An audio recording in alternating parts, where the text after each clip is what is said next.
નમસ્કાર દર્શક મિત્રો, આપ જોઈ રહ્યા છો કરજણ સંદેશ ન્યૂઝ। તો જોઈએ આજના મહત્વના સમાચારમાં। છોટાઉદેપુર જિલ્લામાં રાજકારણ કેમ ગરમાયું, જુઓ અહેવાલ સંવાદદાતા હૈદરખાન પઠાણ સાથે। છોટાઉદેપુર ભાજપના સાંસદ જસુભાઈ રાઠવા દ્વારા જિલ્લાના અધિકારીઓ સમયસર માહિતી આપતા નથી અને માહિતી આપે છે તો અધૂરી માહિતી આપે છે તેવું લેટર લેખિતમાં કલેક્ટરને આપતા લેટર બોમ્બ ફૂટતા છોટાઉદેપુર જિલ્લાનું રાજકારણ ગરમાયું। છોટાઉદેપુર જિલ્લાના કોંગ્રેસ સમિતિ ભાજપના સાંસદ જસુભાઈ રાઠવાના સમર્થનમાં મેદાને આવી અને નિવાસી કલેક્ટરને આવેદનપત્ર આપી ધારદાર રજૂઆતો કરવામાં આવી।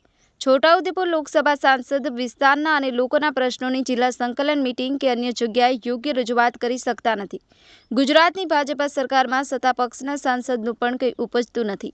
જિલ્લાના લોકો અને વિસ્તારના ન્યાય માટે ખૂબ જ ગંભીર બાબત છે। વર્તમાન સંસદ સભ્ય યોગ્ય રીતે કામ કરી શકે તે માટે સરકારી તંત્ર દ્વારા પૂરો સહયોગ આપે તેવી માંગણી કોંગ્રેસ દ્વારા કરાઈ છે। કરજણ સંદેશ ન્યૂઝ, છોટાઉદેપુર।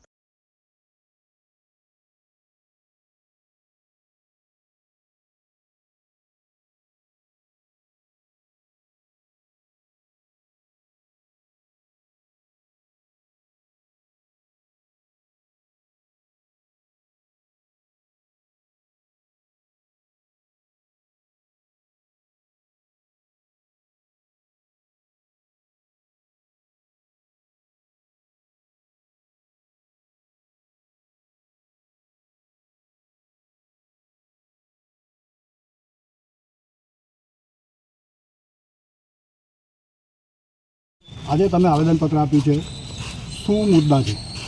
આજે અમે છોટાઉદેપુર જિલ્લા કોંગ્રેસ સમિતિના આગેવાનો, છોટાઉદેપુર તાલુકા કોંગ્રેસ સમિતિના પ્રમુખ માનનીય સોમભાઈ રાઠવા સાહેબ,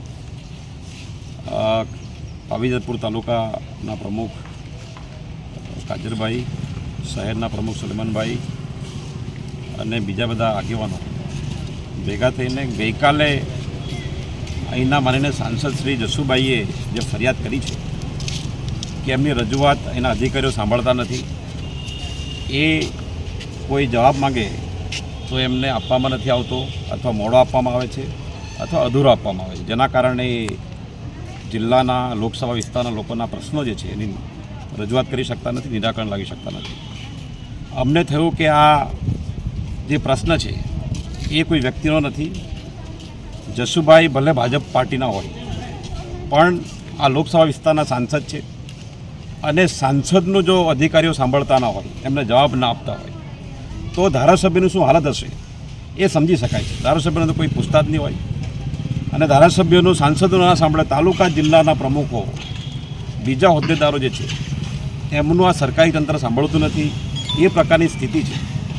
અને અમે અવારનવાર કોંગ્રેસ પાર્ટીએ અનેક પ્રશ્ન રજૂઆત કરી છે। અમે 9 તારીખે આજે પુલ તૂટી ગયો ડાયવર્ઝન વિશે આવેદનપત્ર આપ્યું હતું અને 10 તારીખે જસુભાઈએ પત્ર લખ્યો છે। અને જે મુદ્દાઓ છે કે જિલ્લામાં રોડ રસ્તા તૂટી ગયા છે અને વિદ્યાર્થીઓ દરેકને પ્રશ્ન છે અને સાથે ભૂતકાળમાં આ જિલ્લામાં 25 કરોડ કરતાં વધારે નકલી કચેરી કૌભાંડ થયું, માનનીય જસુભાઈ એની પણ તપાસ માંગતા હશે। આ જિલ્લામાં નળ સે જળ યોજના પૂરેપૂરી ફ્લોપ ગઈ છે, કોઈ પણ નળમાં પાણી નથી આવતું, પણ લોકોના જે ઘરવેરાના જે પાવતી છે એમાં પાણીના બિલ આવે છે।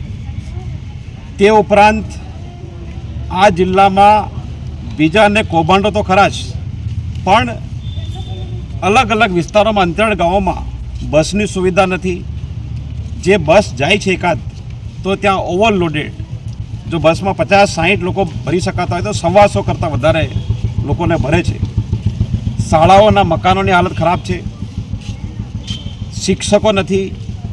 આ પ્રકારની જે સ્થિતિ છે એનાથી લોકો ત્રાહિમામ છે, ભયંકર ભ્રષ્ટાચાર છે અને એવી સ્થિતિમાં સાંસદ સાહેબ, ધારાસભ્યો, એમના પદાધિકારીઓ જે સરકારમાં છે એ ગામડામાં જઈ શકતા નથી અને એમને જો જવું હોય તો સરકારનો એક કાર્યક્રમ બનાવવો પડે છે અને અધિકારીઓ પાછળથી એ લોકો એની પાછળ રહીને જઈ શકે છે।